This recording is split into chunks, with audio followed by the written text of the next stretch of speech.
Hello दोस्तों, कैसे हैं आप सब। आज की हमारी कहानी है उपहार। अदिति जब मायके से ससुराल आई तो उसने सास कांता जी के सामने तीन चार बड़े बड़े गिफ्ट के पैकेट रख दिए और एक छोटी डब्बी में से एक सोने की चेन और अंगूठी भी थी। ये क्या है अदिति? कांता जी ने पूछा। अदिति बोली, वो भतीजी का मुंडन कराया था ना, तो पापा ने ये सब कुछ गिफ्ट आपके लिए भेजे हैं। इतने सारे गिफ्ट? हाँ, इसमें एक साड़ी आपके लिए और एक दीदी के लिए है, और एक सूट का कपड़ा पापा जी के लिए और एक जीजा जी के लिए है, और ये दीदी के बच्चों का सूट है, और ये चेन और अंगूठी ये अपने दामाद को दिया है। पर बेटा, जरा से मुंडन में इतना सब कुछ देने की क्या जरूरत थी? पापा को मना करो, ठीक है? मम्मी, अब पापा दे रहे हैं तो मैं क्या ही मना करूं। नहीं बेटा, ये सब ठीक नहीं है। हम लोग तो तुम्हारे पापा के बोझ तले दबे जा रहे हैं। हमारे यहाँ तो रिश्ते प्यार और मोहब्बत से चलते हैं, पैसों के लेन देन से, और इस तरह से गिफ्ट देने से नहीं। तुम जब भी मायके जाती हो, कोई ना कोई सामान लेकर आती हो। कोई चीज त्योहार पड़ गया तो उसमें भी ढेरों सामान और नकदी भेज देते हैं। अभी देखो, कुछ समय पहले दिवाली निकली है, तब भी 11,000 रुपए और कितना सारा मिठाई नमकीन भेजा था।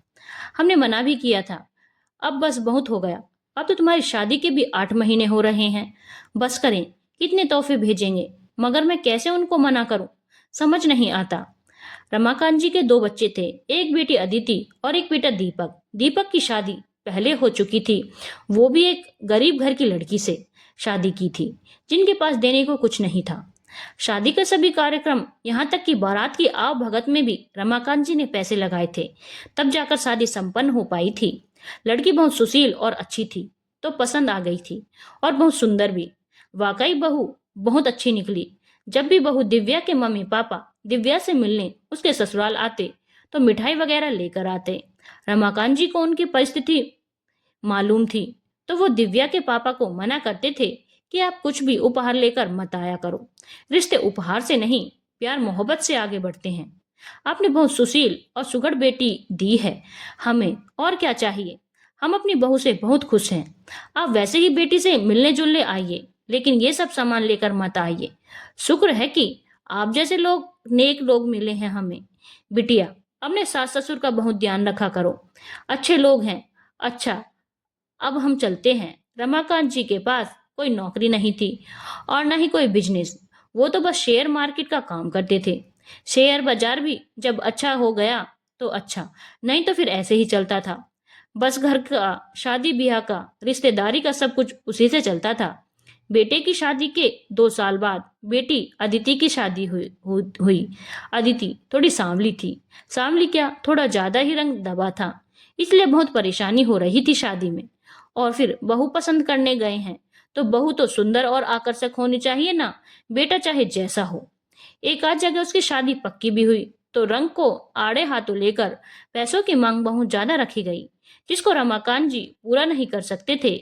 किसी किसी शहर में और किसी किसी समाज में शादी के समय बहुत डिमांड होती है, जिसको पूरा करना हर इंसान के बस में नहीं होता। अदिति ने जब देखा कि शादी में बहुत परेशानी आ रही है, तो शादी से उसका मन ही उचाट हो गया, और वो पास समय पास करने के लिए किसी प्राइवेट कंपनी में नौकरी करने लगी।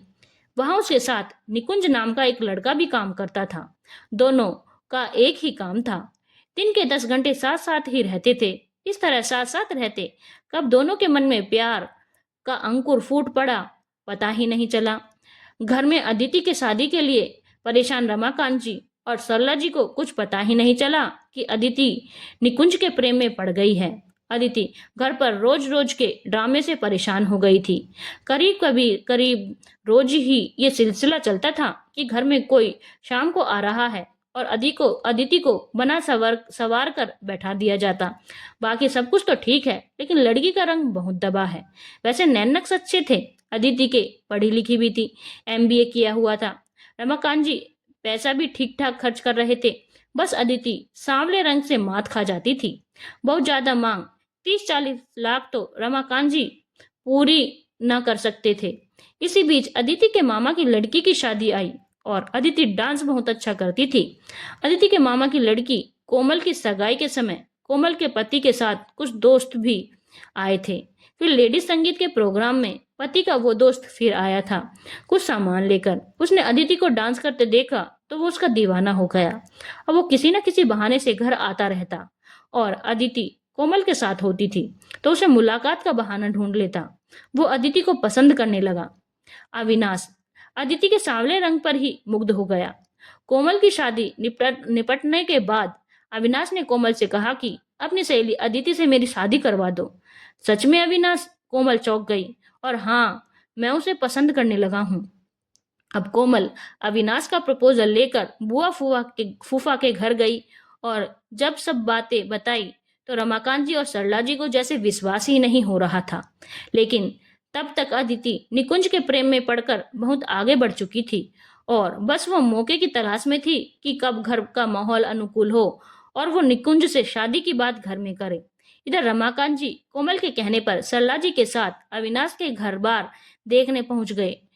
वो जरा भी देर नहीं करना चाहते थे। अविनाश के मम्मी पापा से मुलाकात की तो अविनाश ने बताया कि हाँ, मैं आपकी बेटी को पसंद करता हूँ और मैं शादी करना चाहता हूँ। और वो लोग अपनी बिरादरी के भी निकले। रमाकांत जी ने पूछा, और आपकी डिमांड क्या होगी? तो अविनाश के पापा ने कहा, बस बारात का स्वागत सत्कार अच्छे से कर दीजिए, बस और कुछ नहीं चाहिए। भगवान का दिया बहुत कुछ है हमारे पास। रमाकांत जी की तो खुशी का ठिकाना न रहा। आज नाश्ते की टेबल पर अदिति ने अपने मम्मी पापा से कह दिया कि वह निकुंज से शादी करना चाहती है। बेटा, कौन है ये निकुंज और कहाँ रहता है, क्या करता है, किस बिरादरी का है, आदि आदि। पापा, वो मेरे साथ काम करता है, एमबीए है, अभी नौकरी ढूंढ रहा है। और किस जाति का है? पापा, वो श्रीवास्तव है। तो क्या विजातिया से शादी करेंगे? क्या हम लोग बनिया हैं? और जानती हो ना, हमारे यहाँ अंदर कास्ट में शादी नहीं होती। पर पापा, नहीं, बिल्कुल नहीं। हम लोग कल एक लड़का और उनका घर बार देख आए हैं। वो लोग तैयार हैं, अच्छा घर है। लड़के को तुम भी जानती हो, कोमल की शादी में मिला था तुमसे। फिर रमाकांत जी ने सोचा, अच्छा खासा रिश्ता हाथ से ना निकल जाए, कहीं किसी के बहकावे में आकर कुछ गड़बड़ ना हो जाए, इसीलिए फटाफट सगाई करके शादी की डेट जल्दी ही निकाल ली। उन्होंने आनंद फानन में शादी की डेट भी निकलवा ली। अदिति ने बहुत विरोध किया, लेकिन उसकी एक न चली। जो बिरादरी में मेरी क्या इज्जत रह जाएगी? लोग क्या कहेंगे कि रमाकांत जी ने अपनी बेटी की शादी दूसरी कास्ट में कर दी। और फिर अदिति की शादी हो गई और शादी को हो जाने के बाद भी अदिति निकुंज के संपर्क में बनी रही, उससे फोन पर बात करती। एक दिन अविनाश ने देख लिया, ये तुम किससे बात करती रहती हो? देखो अदिति, अब हमारी शादी हो गई है और किसी लड़के से बात करना तुम्हारा इस तरह से ठीक नहीं है। तुम ऐसा कोई काम ना करो जिससे रिश्ते में दूरियां आ जाएं। आज अविनाश ने अदिति के पापा से कहा कि अदिति किसी और को पसंद करती थी और वो उससे अभी बात करती है। ये बात आपने मुझे बताई नहीं। अब जबकि हमारी शादी हो चुकी है तो अदिति को समझ ले, नहीं तो कुछ भी हो सकता है। ऐसा ना हो मुझे अपने मम्मी पापा से बताना पड़े। अविनाश गुस्से में वहां से चला गया। अब रमाकांत जी और सरला जी परेशान। बेटी को पापा ने बहुत समझाया, देखो बेटा, अब तुम्हारी शादी हो गई है, अच्छा परिवार है, अविनाश भी अच्छा है। अब अपना पुराना कुछ याद करके या निकुंज से संपर्क रख के अच्छा नहीं कर रही हो, रिश्ते खराब होंगे, बंद करो फोन करना। रमाकांत जी ने अदिति से निकुंज का नंबर लेकर उसे भी डांटा और समझाया कि तुम अदिति की जिंदगी से दूर चले जाओ। अब अविनाश थोड़ा रमाकांत जी से नाराज रहने लगा तो रमाकांत जी ने एक तरीका निकाला कि मौके बेमौके उपहार और गिफ्ट भेजने लगे अदिति के ससुराल में, जिससे दामाद जी खुश हो जाएं। आज अदिति ने एक बेटे को जन्म दिया है। अब सभी लोग एक साथ मिलकर खुश हैं। अदिति ने भी समझदारी से काम लिया। आज फिर रमाकांत जी खूब सारा उपहार लेकर बेटी के ससुराल आए हैं। रमाकांत जी ने बेटी की सास से कहा, समदिन जी, आज तो आप उपहार लाने का ताना ना दीजिएगा, हम तो ये सब अपने नवासे के लिए लाए हैं। अदिति की सास बोली, अच्छा, आज तो आप लाए हैं, आगे से मत लाना। रिश्ते उपहार से नहीं, प्रेम प्यार से फलते फूलते हैं। बस आपके और हमारे बीच ऐसे ही प्यार बना रहे, ऐसे ही हम सब फलते फूलते रहें। हाँ समदिन जी। और सभी लोग खिलखिलाकर हंस पड़े। धन्यवाद दोस्तों। अगर आपको कहानी अच्छी लगी हो तो चैनल को लाइक, शेयर और सब्सक्राइब करना ना भूलें।